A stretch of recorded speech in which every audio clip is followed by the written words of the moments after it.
With the number 13 pick at this year's NHL Draft and entering its final year of Suter Parise cap space hell, the Minnesota Wild and their fan base have lots of good reason for optimism this offseason. So today we're going to take a look at what we think the Wild could do with the 13th pick and moving forward as an organization. Hey everybody, welcome into Clearing the Benches, your one-stop shop for daily fresh hockey content. If you go ahead and hit your subscribe button right now, every single day we'll bring you in a new hockey video to enjoy. Well, lots of good reason to be excited in Minnesota. This is the last year of cap space hell that they have to pay out a combined $14 million to Ryan Suter and Zach Parise from way back, I believe it was 10 years ago. So this year, they're each getting $7 million from the Wild. But again, after next year, I think that number drops down dramatically to like $1 million each. So they'll have some wiggle room in free agency. All righty, let's take a look at what's going on up in Minnesota right now. And the first thing we want to say is that Bill Guerin is their GM. And Billy Guerin's been their GM since 2019. He is 53 years old. He was the number 5 overall draft pick back in 1989 by the New Jersey Devils. He played in 1,263 NHL games. He had 429 goals, 427 assists for 856 points. And he was very, very busy as he had 1,660 penalty minutes. He won 4 Stanley Cups, 2 as a player and 2 as an assistant GM back in Pittsburgh. He is in the United States Hockey Hall of Fame. And interestingly enough, they're drafting number 13 this year, and Billy Guerin wore the number 13 in the NHL on 3 different teams, the Islanders, Pittsburgh, and when he was in Dallas. Friday, they just let go assistant coach Darby Hendrickson after 14 years behind the bench with the Wild. Way back in 1991, Hendrickson was named Mr. Hockey in the state of Minnesota. And also at the XL Center in their very first home game, the Minnesota Wild's history, he scored the very first goal there. When we take a look at Minnesota, they've got the number 13 pick. Let's take a look at some of the big name number 13 picks in NHL history. At the top of the list, you have Craig Janney. He had 751 points in the NHL.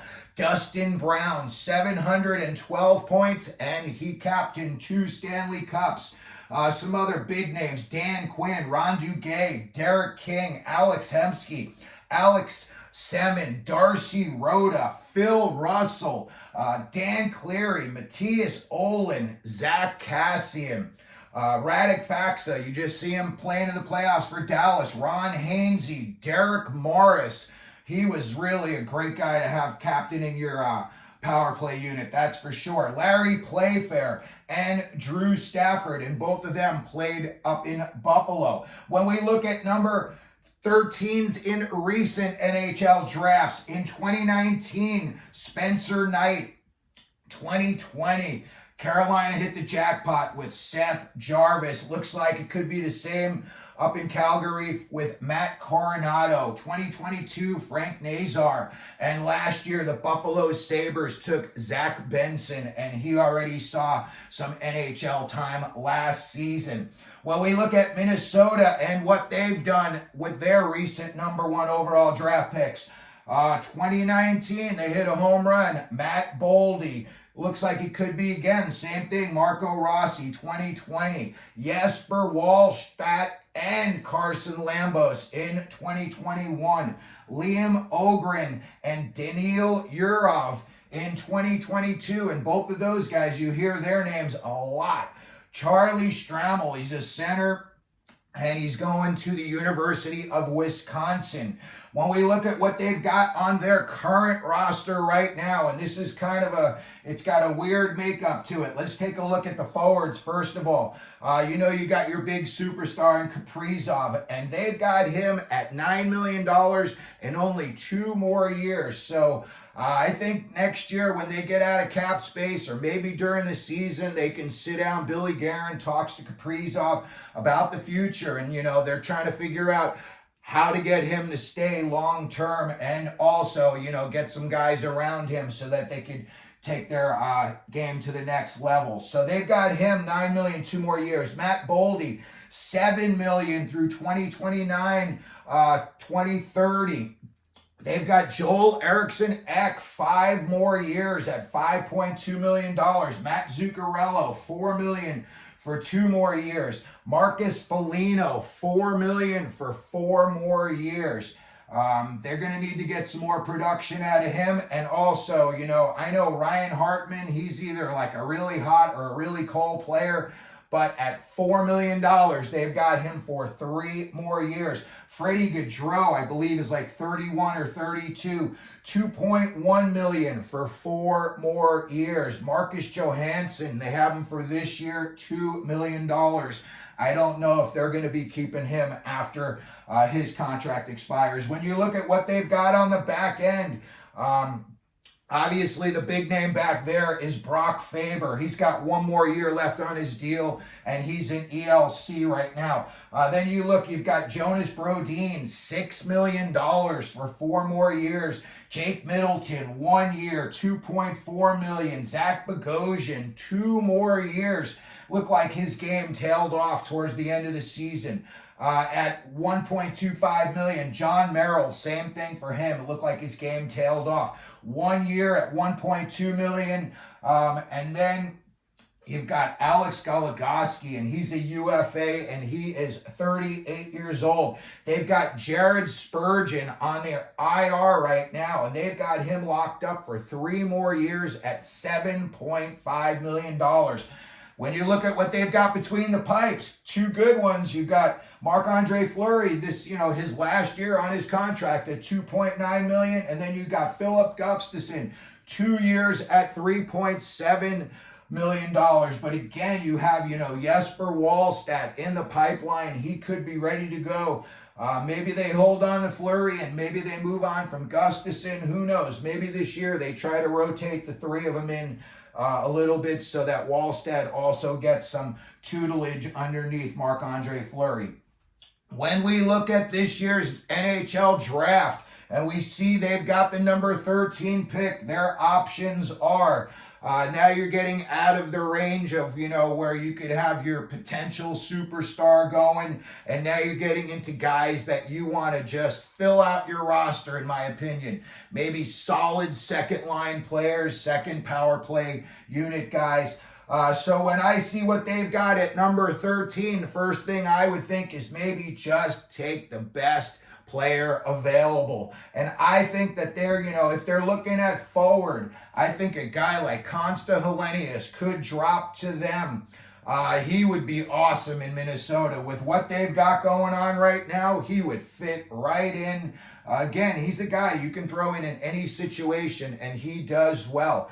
Another big body, 2 big bodies, Liam Greentree and Beckett Seneca. This is where you're going to see their names if, teams don't covet them up higher. This is the range you're going to see those names start to go. Another name is Michael Branzig-Nygaard. And if some reason he were to fall all the way down to them at 13, Berkeley Catton, I think, would be a steal for them. Another option that they have is they could try to use this pick in a trade.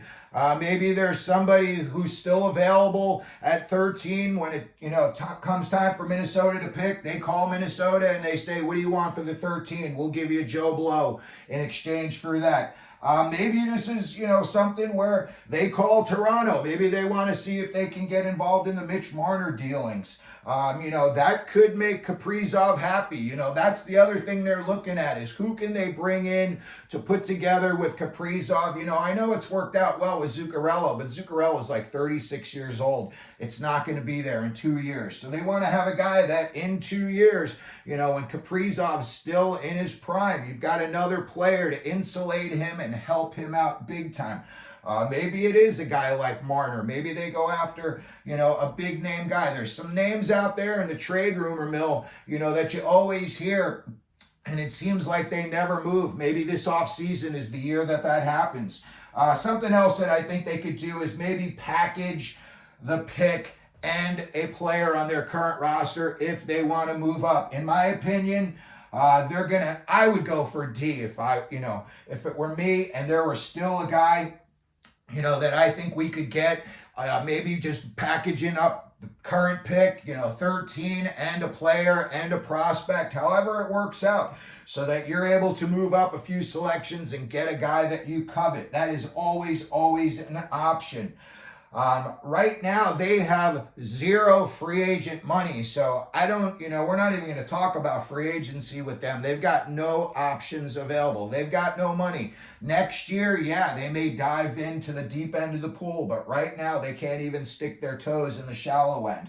When I look at the guys on their back end, I think some of these guys may be moving on, getting older, and I think this would be a good chance for them to get themselves a solid defenseman. Maybe not a first-line defenseman, but definitely a second-line guy. Maybe a guy that could be either on your penalty kill or on your power play. And there's 3 names that are going to be available, I believe, at 13, and that is Charlie Elick, Adam Juracek, and Matvei Shervin. All 3 of these kids, I believe, are going to turn out to be very good NHL players. They may not go on to be superstars. And again, as a defenseman, unless you're big and flashy, Cale Makar, one of those types, you don't want to hear your defenseman's name called during a game. You want him to be invisible. But again, I think defense would be a great option for them. This is the last year of cap hell for them, so they can get excited again next year. And maybe, they do something at the trade deadline, that signifies, hey, next season we're going for it. I think Minnesota's in good shape. They're always, on the cusp of making the playoffs or getting in the playoffs. That Central Division is going to be a very, very rugged and tough division to win in. You got a lot of big names, teams now. Utah's going to be making a huge push this offseason. You've got Colorado. You got St. Louis. St. Louis is looking good. Their future's definitely looking very solid. Nashville with Barry Trotz. They're always going to have a good team out on the ice. So that's going to do it for the video today. Let me know what you think Minnesota Wild could do both at the 13th pick and this season moving forward. If you think they're going to move on from any of the guys that they've got on their current roster, go ahead and put it down in the comments section if you could. And also, please, if you could hit your like button, don't forget to subscribe. And as we always do here at Clearing the Benches, let them know you're out there.